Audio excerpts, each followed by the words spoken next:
The Horse Behind the Fireplace by Eli B. Toresen.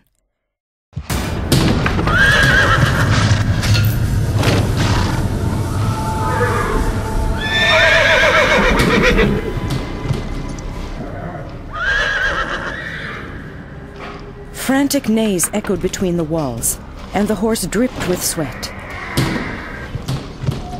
The enemy surrounded him on all sides, but he had to stand his ground and overcome this frightening unknown which was steadily closing in on him.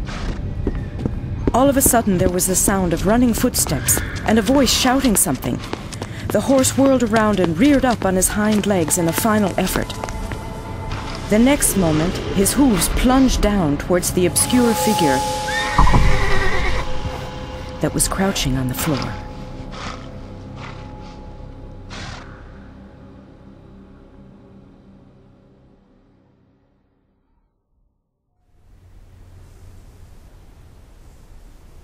Chapter 1. I hate this place, but it's kind of quaint and nice in its own way, don't you think? Lisa, Emma's mom, looked pleadingly at her. Emma looked around the old-fashioned living room where furniture and moving boxes were scattered on the worn and shabby pine floor.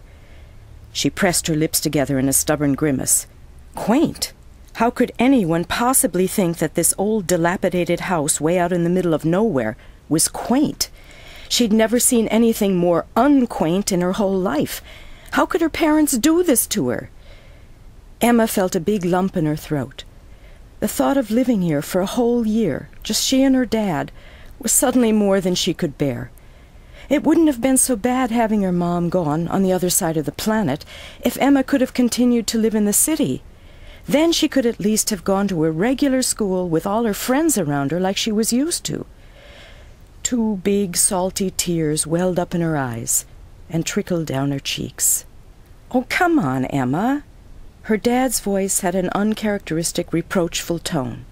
He was usually a patient man, but the strain and hassle of moving had apparently taken its toll on him, too. "Honestly, I think it's time for you to stop whining now. I understand that it's no fun moving away from your friends, but think about the possibilities you have here." Emma almost blurted out a sarcastic, "Oh yeah, the possibility to be bored to death." But she stopped herself in time. Continuing to complain could potentially make her parents go back on the promise they'd made to her, and that promise was all she had to look forward to now. She couldn't take that risk. "Sorry," she said instead, as she wiped her eyes. "I just can't feel happy right now." "Couldn't you change your mind, Mommy, and not go? We haven't unpacked yet. We could—" "Emma," said her mother indignantly, "you know perfectly well that our house has been rented out on a 1-year lease already. We can't just go back, even if we want to." She sat down on one of the boxes, pulling Emma down next to her. Emma squirmed, but stayed. Her mom stroked her smooth dark hair. "We've been talking about this for several months now," said her mom in a soft voice. "I know it won't be easy for you to have me gone for so long. This is difficult for me, too.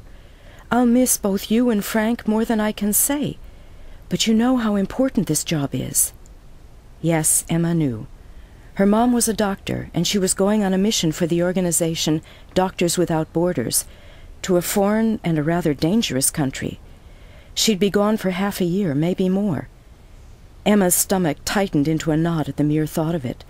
When they had first started discussing the issue, it hadn't seemed so bad.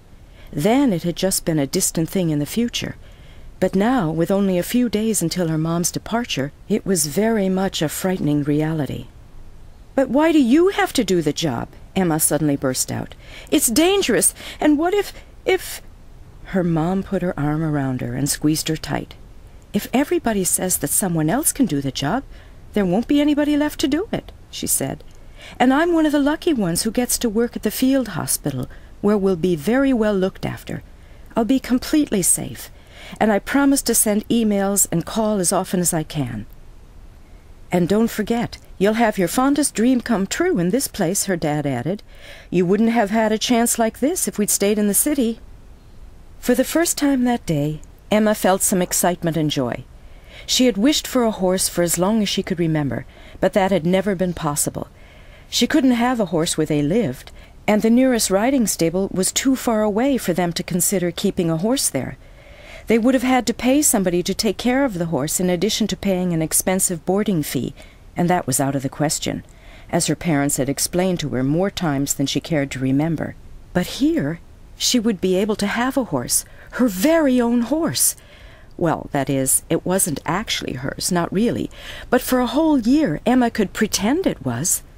The girl who owned the horse had gone away to study in Australia, and who knows, she might even be willing to sell the horse if Emma showed that she was the perfect person to take care of it.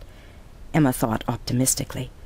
The fact that she didn't have any stable room for it in the city wasn't something she wanted to think about right now. A girl could dream, right? The horse's name was Troy. Emma had seen pictures of him. He was so beautiful, with a golden red coat and a white mane and tail. Emma closed her eyes as she pictured herself riding Troy across the fields. She didn't want to ride in the woods behind the house. That forest was dense and dark, and it kind of scared her. What if she got lost in there between the trees and couldn't find her way home again? The thought made her shudder. No, she would stick to the fields. Troy would undoubtedly be a fantastic horse to ride. She could almost feel the wind caressing her cheeks as they galloped. Ouch! Emma returned to reality with a jerk and opened her eyes. Her dad was standing in front of her, looking dismayed at a box he had apparently tried to lift. "Phew, that one sure is a lot heavier than it looks." He scratched his head. "I hope it doesn't contain anything breakable." "Here, let me help you." Lisa got up from the box she was sitting on. "Maybe you should do some weightlifting while I'm gone," she teased. "You don't get any muscles from sitting around typing on the computer all day." Emma giggled. Her dad was tall and thin. It was hard to imagine him with bulging biceps. "I don't think I'll have much time for bodybuilding," he mumbled with a glance at his skinny arms. "Besides, it's too late anyway. I need those muscles today. After we're done unpacking, all I'll need to do is a little cooking and such. And writing, of course." Emma's dad was a research scientist and was taking his sabbatical year to write a textbook on something to do with antioxidants. Emma tended to tune him out whenever he started droning on about his research. Antioxidants interested her about as much as watching paint dry. Had it been a book about horses, on the other hand— Emma giggled again. Her dad might know the front end from the back of a horse, but that was about it. She didn't expect any stable help from him. Or maybe— "I have an idea," she said, with a humorous wink to her mother. Suddenly she felt in a much better mood. "Daddy can clean out the stable every day. That'll give him muscles galore."